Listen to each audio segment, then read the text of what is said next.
سلامونه مې در واخلئ د پامیر ټي وي درنو ملګرو په دې هیله یم چې ټول ورک وغایستی او د صحت په جامو کې بنغښتي وئ. درنو ملګرو دا ځل راغلي یو سرکاڼو ولسوالي ده کونړ ولایت او دا زه چې چېرته یم دې ته د کوچیانو بیله ویل کېږي او دغه زما په څنګ کې چې کوم د څه شی ولاړ دي دا خو به تاسې پېژنئ درنو ملګرو دا ګني دي او په دې به هم ډېر ښه پوهېږئ چې له دې ګنو نه څه شی جوړېږي. نو دا به هم در باندې نن ګورو چې له دې ګنو نه څه شی جوړېږي عملاً دلته چې دغه خلک له دې نه څه شی تولیدوي او د دې نه څه شی په لاس راوړي هغه به هم در باندې ګورو. دغه زه چې ولاړ یم دغه مخامخ دغه ګاڼۍ ورته ویل کېږي او د همدې ګنو څخه دلته ګوړه لاسته راځي. دلته په دې کې څو تنه کاریګر هم دوی سره په کار مصروفه یو کله چې ګني ورسیږي دوی بیا د دې نه دغه ګاڼۍ یو سیستم دی دغه ټول به په تاسې باندې ګورو او له دې نه بیا دوی په دې کې ګوړه لاسته راوړي.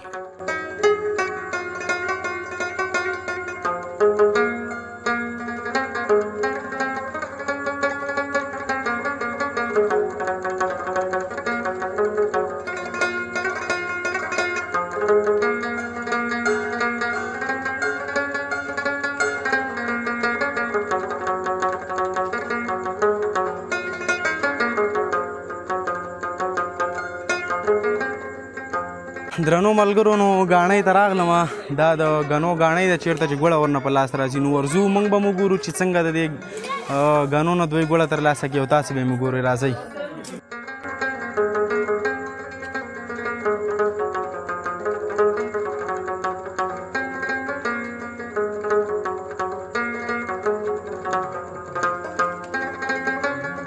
السلام علیکم. استاد محترم ستړی مشه خیر څنګه چل حالات ښه دي قراري ده خیر خیر اوسې استاد. نو موږ خو راغلي وو تر څو دغه د ګنو نه تاسې ګوړه ترلاسه کوئ تر څو په دې پوه شو چې څنګه یې ترلاسه کوئ. اول خو راته دا ووایه استاد چې دلته څو نفر تا سره مصروفه دي؟ تاسې په خیر راغلي ستړي مه شئ خیر اوسې ډېره مننه. خیر راغلی ستاسې هرکلی کوو. دې کې خو تقریبا په دې دغه کې خو دوه کسان جوګماران لګېږي. ښه دوه جوګماران لګي او یو کس چې کوم دی هلته دغه والی د ګوړې والی چې ګوړه پخوي جوړول والی او نور هلته دوه کس نو واته نفر تا سره دلته مصروفه دي. ښه ډېر ښه. نو دا راته ووایه چې دې نه را ګني چې کله پټي کې وکړي که نه او راوړي دلته بیا دوی سره وروسته کم پروسس کوئ چې د دې نه تاسې ګوړه ترلاسه کوئ بیا اول چې ګني تاسې راوړئ په هغه په کومه طریقه دلته کوم ماشین په واسطه باندې هغه زبېښئ دغه لګېدلی جنریټر لګېدلی دغه ځای کې د بارز کې ولاړ دی او هغه ورته چالو کېږي او هماغې نه راځي دغه کړۍ ته او د هغې نه راځي راولېږي دې ته او ښه دغه یې کړایي دی دغه کړۍ د هغې ته راولېږي. ښه ښه ډېر ښه. نو اوس تاسې کومه ګوړه دې نه ترلاسه کړې ولې نه ډېره دلته خو نه ښکاري دي خوښ شته دی په وژو کې پرتې ښه هغه به بیا وروسته وګورو. ښه نو د دې نه چې ګوړه راخلئ بیا همدې دغه ته یې راته وایي که نه دغه ځای نه دا چې کوم وخت کې اوس د شربت حالات روان دی که نه چې بیا لږ شان وروسته وشي دی نو بیا شانچق جوړېږي نو هغه بیا دې ته راوړئ چیړي او هغه بیا لږ شان دغه کې لړل کېږي او خپل اندازه باندې دغه کېږي بیا ګوړه جوړېږي د هغې نه بیا د لاس په واسطه دې بیا ګوړه جوړوئ.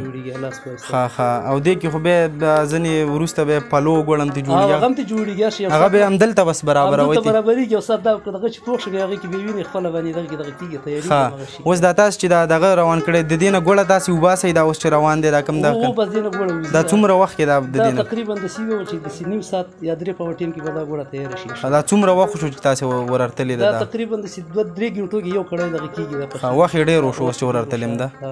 ښه ښه. نو زه دغه به هم ملګرو ننداره کړو چې د دې نه څنګه ګوړه لاسته راځي او هغه به هم په تاسې باندې وګورو.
بیا هم سلامونه درنو ملګرو. نو انتظار مو کو دغه کړي نه دا چې د ټینګ شو دا چې اوس د دې ته راولوېدو نو دې ته اوس چیړ ویل کېږي.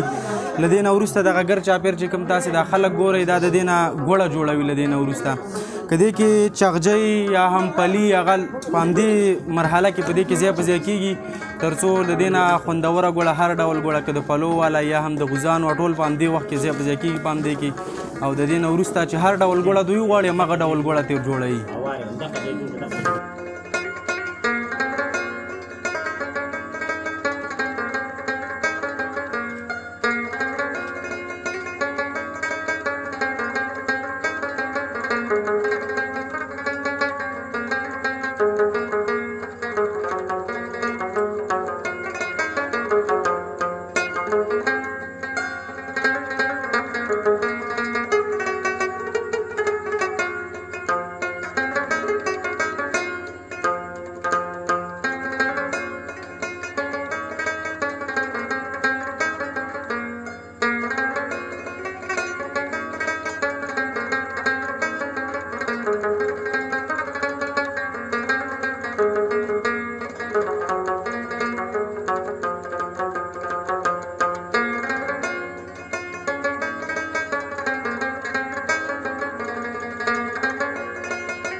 کتلی شئ دا په دې ګوړه کې اوس پلي او غوزان دوی واچل تر څو دا دې کې ګډ وډ کړي او له دې نه د پلو او د غوزانو ګوړه لاسته راوړي. هغه به تاسې کتلي چې بیا هم هغه جلا خوند لري.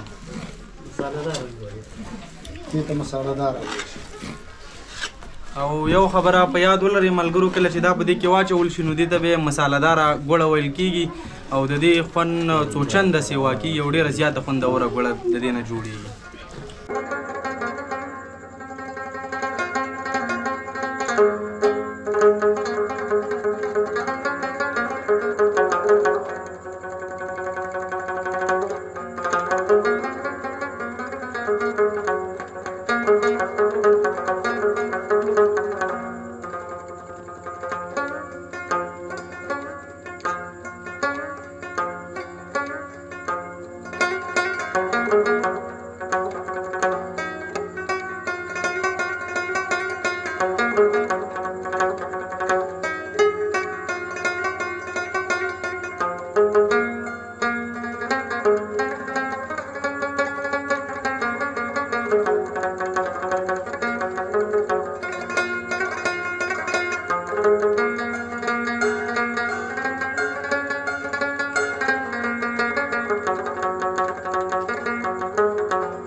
اوس نو د دې د حاصل وخت را رسېدلی دی او له دې نه ګوړه له دې نه وروسته د چکۍ جوړېږي د ګوړې چکۍ.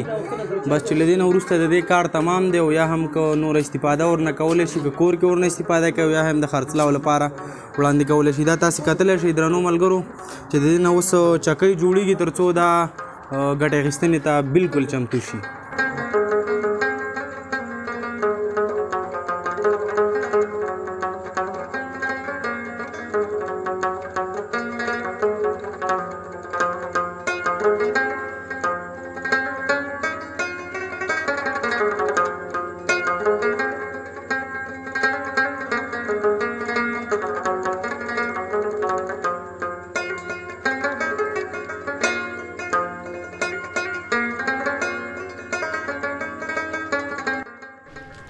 پامیر ټي وي درنو ملګرو نو دغه وه ګني او له هغې نه ګوړه جوړول او ګاڼۍ چې تاسو هغه ټول پروسس وکتو چې څنګه د دې نه ګوړه جوړېږي او له هغه د کومو عملیاتو څخه وروسته ګني په ګوړه باندې بدلېږي. تر بیا چې د یوې نوې خپرونې سره زه شهاب شهادت تاسو ته د پامیر ټي وي په سکرین باندې راځم. تاسې ټول په لوی لاس سپارم. ښاد آباد او بریالي اوسئ.